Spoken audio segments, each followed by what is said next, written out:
Hello, and welcome to Personal Playback, where we talk about things that matter to people who matter. My name is Sterling, and welcome to episode 2. We have a very special guest here, Jason. Hello, I'm Jason. Jason, tell the people who you are. I'm just a guy. I'm a bassist primarily. Right now I'm getting ready to go to school in the fall, and by doing that, I've just been hopping around, doing a bunch of things I've been door dashing. I've been doing something that's prepared me for this. It's a thing called Babel Audio, and it's it's strange. I'm going to be studying artificial intelligence in school, okay. And this thing called Babel Audio is it uses your voice to train AI. So I would just hop on and they'd pay you. And I just couldn't get my internet to work a lot of the time, so it didn't work out. But I had to do stuff like this. It's giving me flashbacks, actually. No, I mostly play bass around. I do a bunch of music things here and there whenever I can, really. I was a golf cart mechanic for a little bit, which was weird this summer. It's been a wild summer. It's just it's a weird transition point in my life. Yeah. But I'm in Indeed application hell. Oh, yeah, I've been there. Cool. Well, something that you may not know, if you don't know me or Jason personally, is that we met as musicians. You want to tell them a little bit about how? Oh, yeah. This is how we know each other? This was when I was starting to be I could play in front of people. So I was trying to find local open mics, and I went to one. There was this every Tuesday. It was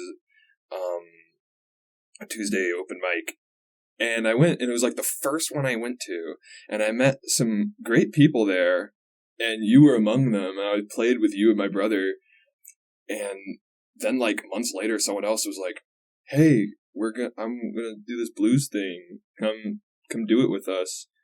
And you were the drummer, and I'm like, "Oh my gosh, I know you." Yeah. It's weird how music networking kind of works like that. You just go from thing to thing, and then people will pop up again. Oh yeah, and definitely the epitome of I know a guy. Yeah. Yeah.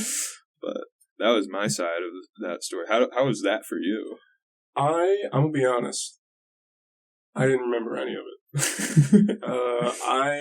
I knew that I knew your face, but I had no idea where I'd met you. And in particular, when it comes to doing open mics and stuff like that, for me, I'm the least social musician on the actual planet. I go, and I'm like, all right, I'll put my name in the little thing, and I pick the nearest corner, and I just sit in it until it's my turn to play. But yeah, I do remember having a lot of really fun jam sessions, though. But I don't do it as much anymore. And I don't know if you still do it a lot or not. I try to find... They come and go. They start up, and then they are gone. Yeah. And then they start up again. And it's kind of hard to keep track of in this area. Mm-hmm. Well, we're here to talk about a song. A song that has impacted Jason's life. It's a song by Alice in Chains called Don't Follow. So, Jason, before we talk about it, could you give us a spoiler-free view of the song that you picked? What's the vibe? What's some things? Spoiler-free. I don't know how to not spoil a song. I feel like I've never heard that as a concept for music. I know that in film, but it's a great little tune. Very nice. That's my no spoiler. Cool, you lock should listen to it. All right. So feel free to listen to it before or after this episode and consider your own perspective, either while you watch or after you watch, either one. So, Jason, where did you first hear the song? And what was happening in your life kind of at the time that you heard it? Well, this has always been a dad rock song. My dad would play it when he was working in the garage and whatnot. Yeah. But I really started actively listening to it when my brother... Me and my brother were really close when we were in high school, and then he went off to college, and whenever he came home, he'd always be playing the guitar, and he played a lot of John Mayer tunes that I don't really like, but I love now playing with him.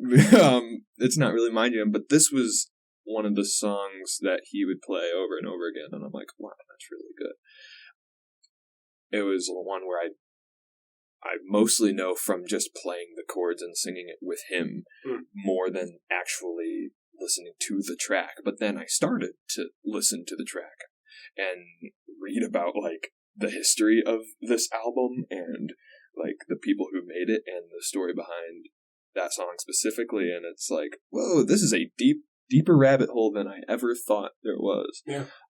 But yeah, it's just become one of those songs that I play and sing with almost anyone because like a lot of people know it, but if you don't know it, it's a simple tune. Yeah. Like it's a simple tune with a lot of emotion. But that's more about like what the song actually is. Where I was, it was like, oh, you're playing this song. It sounds cool. Mm-hmm. Like that's what it was for me for a long time. And you know, my brother plays more guitar than I do, and he would always be the one playing it. And then when I started like picking guitar more, it was a go-to because again of how simple it is. Yeah. So it was almost like a gateway song, Yes. not only to other music, but even like to a connection like with your brother. Oh yeah. Yeah. I've never thought of it like that. Even like this was the song that I started like, oh, what other songs can I like play and sing at the same time? Which is something I'm a bassist. I just sit in the back and hit the root notes. But like having a few songs that you can really play and sing at the same time is like, I think it's good, and I've been trying to get into that more. And this was the first one. It's like, oh, this is fun. Yeah, I mean, for both of us, we've experienced times when, you know, it's one more song, and then you're like, we only practice this many songs. What else can we do? So having that in your back pocket is always really good. I've had to sing. You've been there when I've had to sing, you know, and play the drums at the same time. I commend you for that. That is, it's hard to do on any instrument. Yeah. Drums with all four. It's only 5 things at the same time. It's you know? So what are some musical parts that stood out to you, if any, in this song? It's, well, like I said before, it's really simple. Mm-hmm. It's, like 2 or 3 chords the whole time. Yeah. Which usually for me, like, that's not really my jam. Mm-hmm. I like the heady stuff. Like, when things get more technical, I'm like, my ear perks up. I'm like, oh, and then I try to figure it out. But that's not how I enjoy the song. Yeah. I enjoy it for more the lyrics and, like, the raw emotion you hear in the voices. Mm-hmm. But musically, there's a lot of cool things happening. Mm-hmm. Like, it starts very campfire song, one guy picking chords. Mm-hmm. There's some vocal harmonies in there still. Oh, yeah, it's like, I wanted to say it's not a limerick, but it's like, it has that poem feel where like a simple rhyming scheme, and on like the third bar of each verse, they harmonize it, and it's a little different. And it's like the first half is formulaic like that. And then halfway through the song, it sounds like it's over. Mm-hmm. And then it starts again, but better. Like, and then you get like some of the most awesome vocal things ever recorded. Mm. You can literally hear the microphone clipping in it, like, because he's singing so loud, which it wasn't intentional, but it just adds that much. And then like the second half is a little more involved. Like you get like there's a bit of like a choir going on, and there's the funniest part to me. It's not funny, but it's like I've heard it so many times. But the entire song, there's this harmonica doing like crazy riffs, and it never stops, and it's. Yeah. It reminds me. We've had experience. It reminds me of that now that I never thought about it like that. Gosh, I'm gonna hear it like that now. But it really lends to the song there's also no drums in the first half. Mhm. Sorry, Sterling. That's okay. But when they come in, it's all the more powerful. Yeah. But that's a little bit of like the music side of it. It's really like, it's really just that simple, but it's more in the lyrics. So yeah. So let's talk about the lyrics then. I have them. Very good.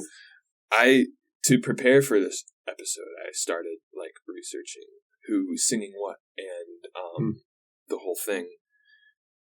And I'm like, oh my gosh, this song is way more sad than I ever thought it was, which it was hard because like this has always been like a feel good song to me, like personally. But when you read the lyrics and like read about what was happening and the situation of this track specifically, it's like, oh, this is heavy stuff. Which I never thought of it that way. Yeah. So what are some lyrical lines, I guess, that really stood out to you? Because we could talk about the whole song. Oh yeah. You know, but what's something that you think really spoke to you, whether as you were researching it or when you were younger, if you had heard?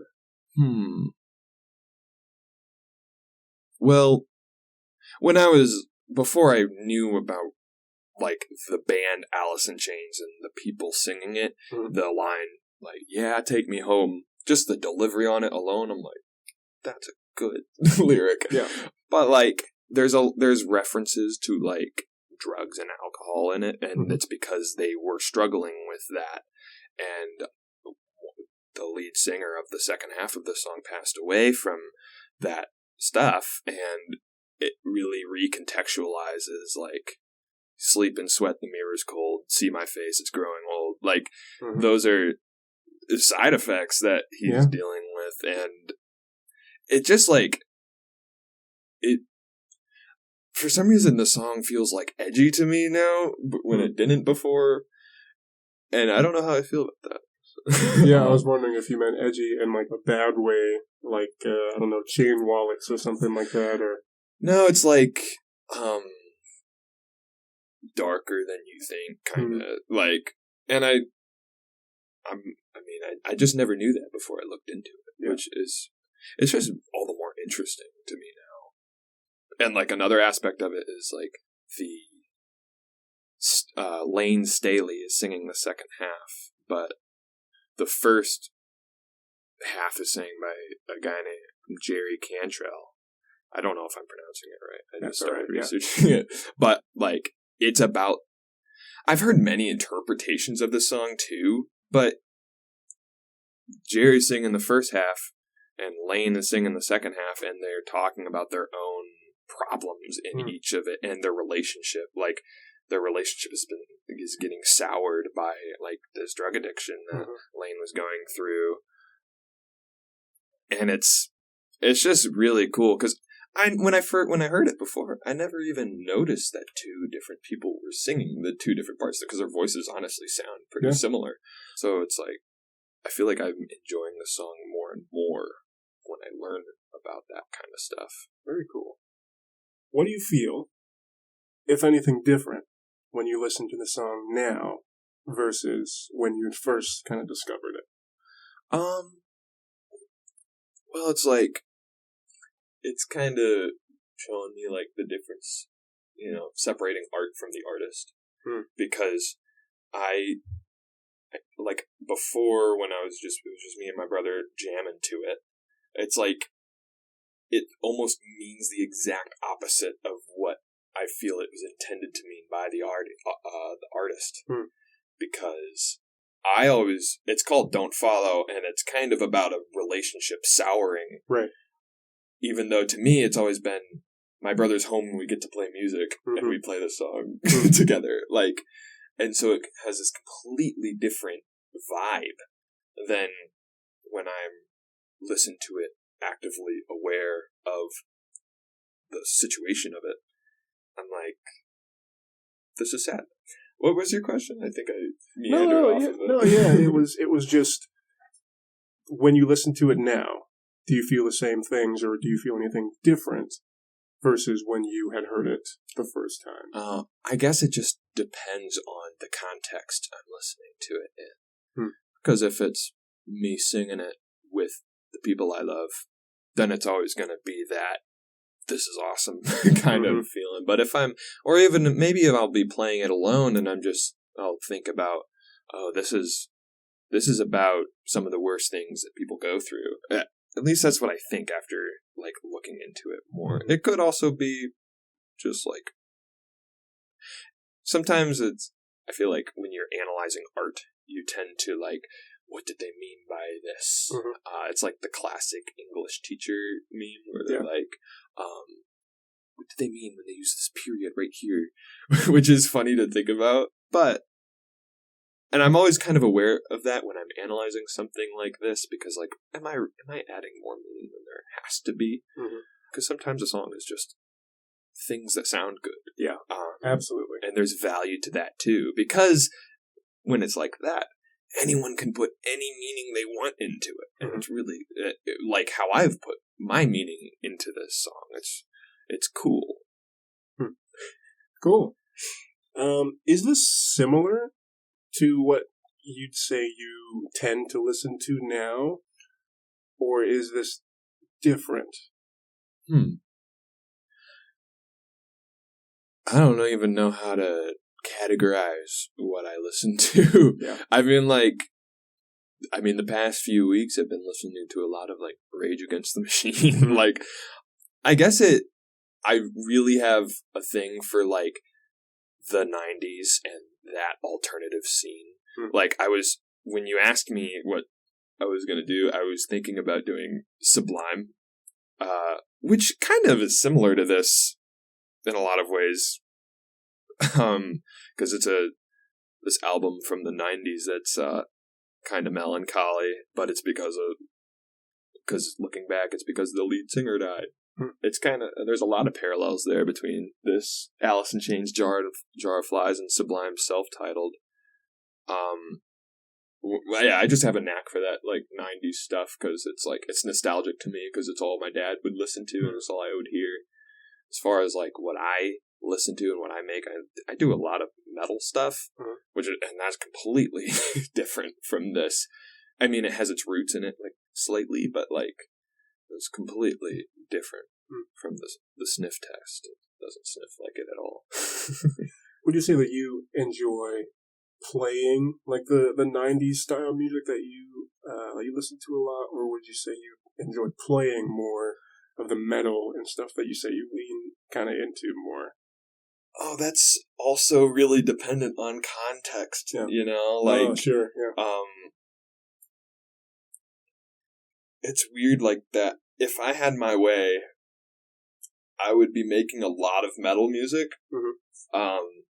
But it simply is not that way, because like the resources for that they're kind of hard to come by when you're not like really motivated in doing it. So like I tend to play a lot of jazz because I know how to do that, and I can go anywhere and do that, and and I like it. Like I like doing it. The bottom line is I like making music with people. And that usually tends to not be the metal stuff. It tends to be like the singer-songwriter stuff, which is frustrating. But I'm sorry, I feel like I'm circling. What was your question? No, it definitely is an answer to it. I asked, do you enjoy playing the 90s kind of inspired or just straight ripped off, I guess, songs, or do you enjoy playing more metal, whether that's creating more 90s inspired or metal inspired, or if you go and you have a gig, let's say, do you enjoy playing the 90s stuff versus the metal stuff? And you really did hit it on the head of, you can just play more 90s style stuff. Like, it's just, as you said, it's more approachable because it is easier. Yeah. And I find now, especially, I'm 27 probably, and in so many open jams or even gigs, I find myself just leaning a little bit more on the, well, what if I hit really hard, you know, just all the time where I'm just, oh man, what if I just had a ton of bass drum in this section specifically, just a tasteful amount, maybe, but like, what if I just made this really hard? You know, what if I just had a ton of crash or something, you know? Yeah.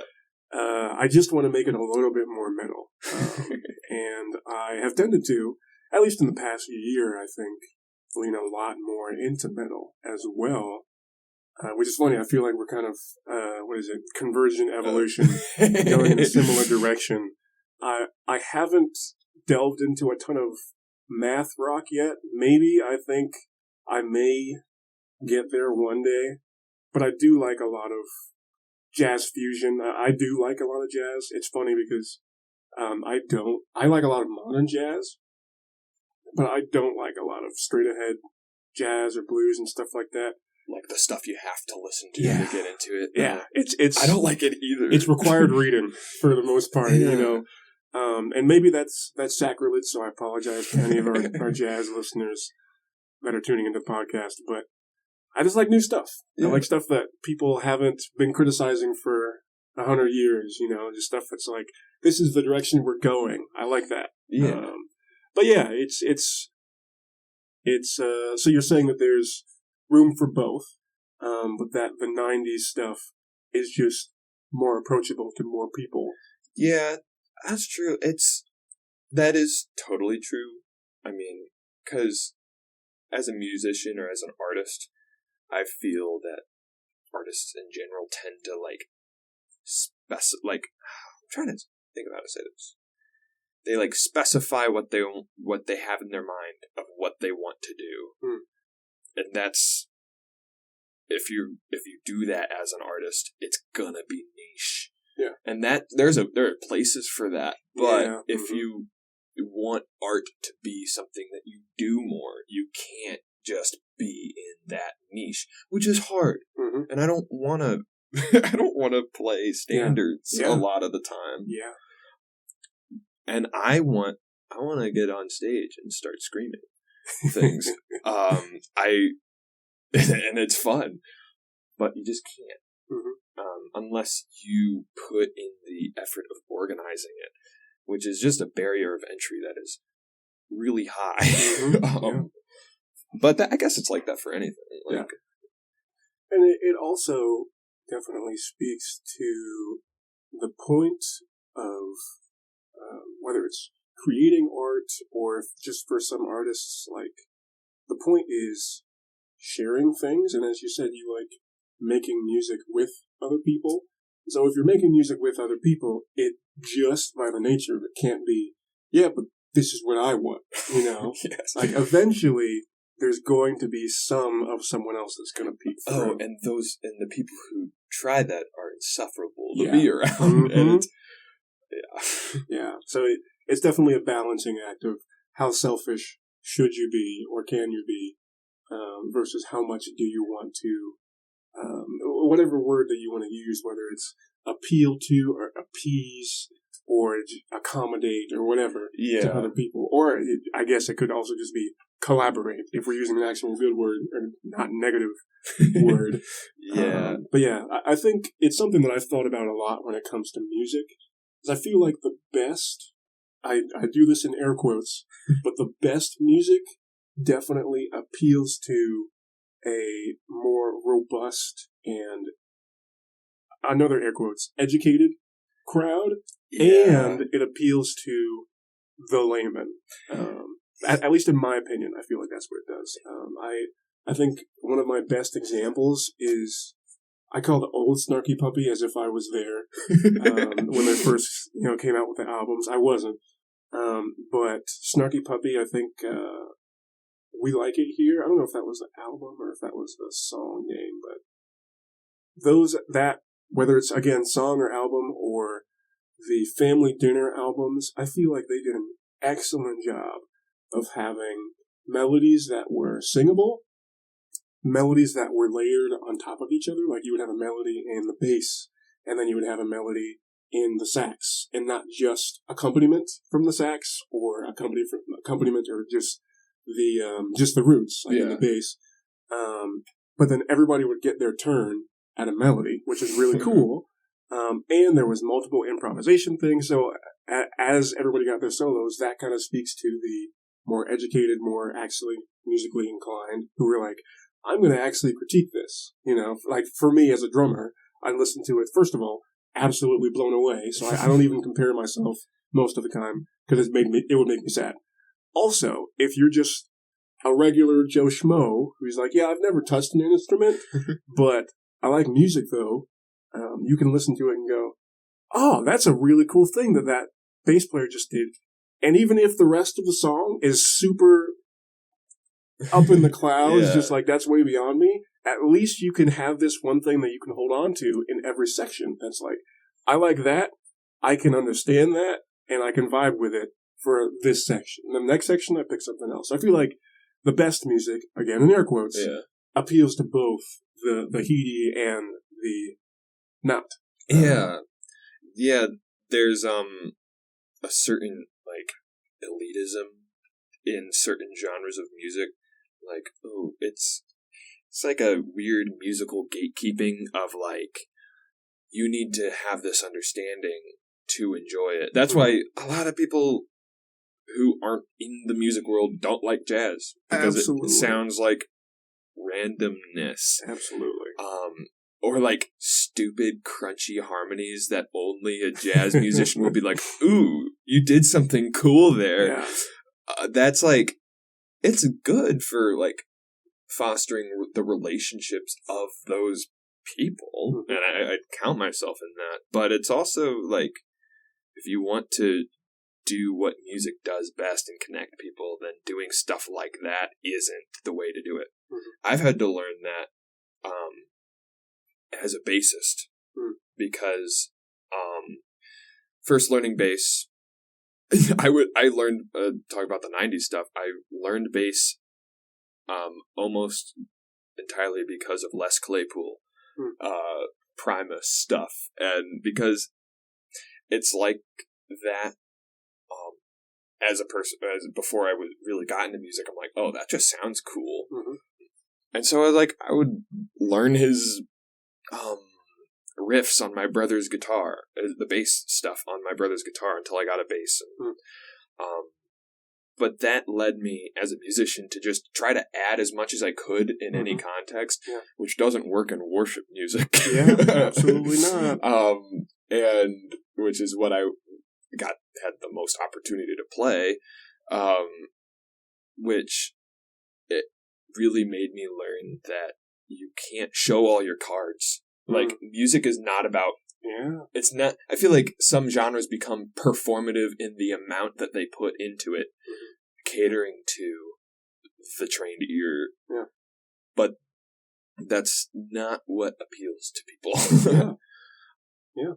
And really, it's nice that you say that, because it really just reminds me of the point of the podcast.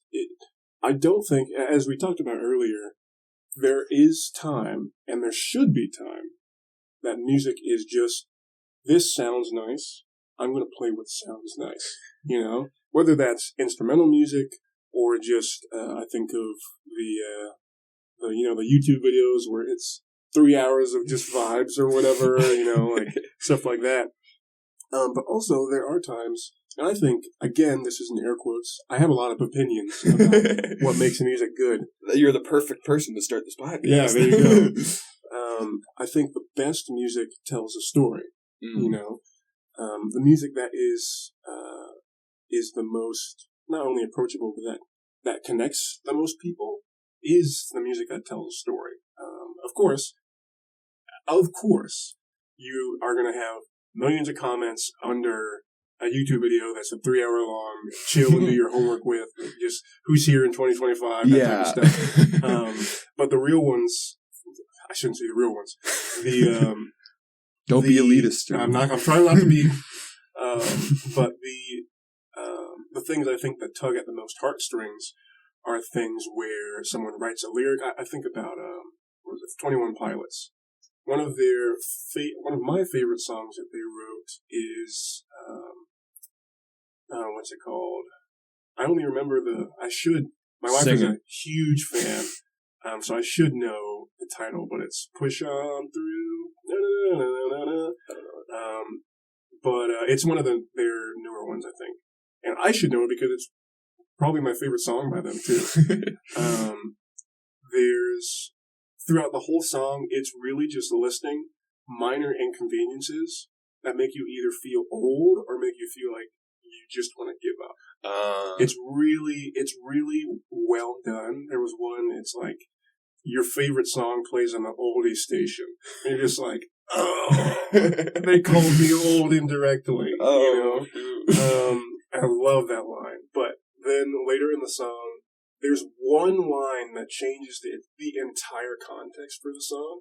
And for me, especially when I first heard it, just made me want to cry. Because it was saying, blah, blah, blah, blah, blah, push on through, blah, blah, blah, blah, blah, push on through. And then one line said, you're in the crowd at her first dance recital. Push on through. And so it was just like, oh, man, like, this is the reason that they're pushing through, and you have to, like, find your own reason to push through, to see the beauty beyond the struggle. Yeah. And so it's, for me, at least, again, in my opinion, the best music and the music that connects the most people, if that's your goal. If your goal is just to express yourself, any music will do, honestly. Yeah. Like, whatever comes out of your mouth or your instrument does that. But if your goal is to connect with people or to, give them some sort of message or whatever, I think that the best music tells a story. Instrumental music even can tell a story, you know, and maybe not a literal one, but whether it's implicit or it just has a lot of storytelling elements like foreshadowing or motifs and things like that. There are a lot of different ways to kind of fudge it, I guess. Yeah. But I think that the best music tells a story. And that's what we're doing here. Yeah. Telling stories. For sure. Yeah. And I think I like that you brought up like I feel like synthesized music of like, or like lo-fi chill, like music to study to, or like even now there's AI generated music, which is a crazy future we live in. It's fun to play around with though. Yeah. It's so cool. You can like put in your own MP3 and then it'll extend it, and which is wild. But that music, I've thought about this a lot, and I've talked with a lot of people about this. That music, even if it's AI generated or it's just like vibes, it doesn't tell a story, and so like you don't go to a performance for that.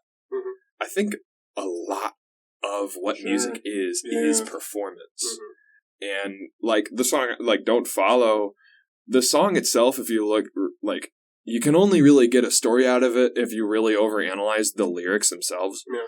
But the story is how it came to be. They never performed this song live until like 10 years later, at like reunion concerts.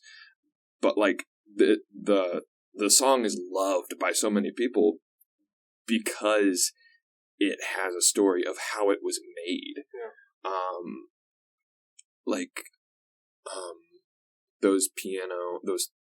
I feel like we're dogging on the 3-hour piano montages. We love them.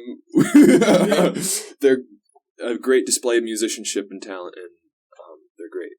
But like they don't, like you said, they don't connect people because it's not a story being told, and it's not even like you can feel that there's no passion behind it, which is important. Sometimes, but it's also, as you said earlier, like it can serve to connect. I don't want to say a haughtier crowd, but a crowd that is more familiar with maybe some of the themes. I think about like modern art, I guess, where they're like, you see this brushstroke and how they did this. It really speaks to this time or this other artist that they were copying or imitating or blah, blah, blah. Yeah. Not only do I not know any of that, I'm not entirely that curious. So most of the time, it goes over my head, and I'd like it to stay there. But when it comes to music, I guess, which is our field, there are times when I listen to a drummer play something, and I'm like, golly, I just want to know what that was. And then when I hear it, I'm like, that's amazing that you thought of doing the thing that you just did, And it does something for me, So there is definitely room to say that it connects a different type of crowd. Yeah. But I guess maybe not even moral argument. It's again just who do you want to connect to? Yeah. Do you want to have an audience that do you even want an audience that can listen to your music without having a degree and and understand a little bit of it? So, which most of the case, of course, right, right. But I think it's a thing that John Mayer said. It's like one for me, one for them. I feel like that's like kind of a different idea. It's like sometimes, like, you want to do what's fulfilling to yourself as an artist, but if that's the thing that you're doing and sinking that much time to, it'd be dumb to just do what you want to do because that's not how the world works, which sucks. Yeah. It's funny to think, now that you mention it, that you're on a stage performing your music, and because music, in a large part, is performative, especially now. Like, you can listen to things all the time, but it's a real special treat to see it live, Well, unless it's the recent, like, Justin Timberlake or something like that. But it sounds bad to say that when you're on stage, people don't really want to see you be yourself. They want to see, like, yourself condensed in a way that is approachable. Yeah. And I don't think that's a bad thing necessarily. Yeah. It's just true. Yeah. It just is. It has a lot to do with how big of an artist it is and what their brand is, because so much of today's music world is branding, which is weird. Because, like, I want it to be about the music, but it's like, you go to a metal concert to see a metal band act like a metal band. Yeah, very true. And because that's what their brand is. That's a whole genre, and that's, like, a little different. But you can do things in that. And it matters how big of an audience you have, because if you're just, like, a person trying to get into music, into performing it, you can go to an open mic and literally do anything on stage, and sometimes it depends where you're at, but most of the time it's a pretty inviting environment. I've been at open mics where people have put stuff on stage, and I'm like, wow, I really wish I didn't sit through that, and then everyone's, like, cheering for him, which is good. I think I was at one of those open mics. Someone just played recordings of Coldplay Oh my god! And kind of sang, I think. Were you there for the talk box? Were you? I was. Oh my god! Yeah. Like, I think after seeing that, I'm like, wow, a talk box must be really hard to make sound good. Yeah. Props to them for doing it. They did their thing, yeah. Whatever it was, they did it. Well, here's another question for you. What would you tell someone listening to this song for the first time, just to kind of brace them for the experience? And I say that as to brace them for whatever experience you think they should or could or whatever have when they're listening to the song.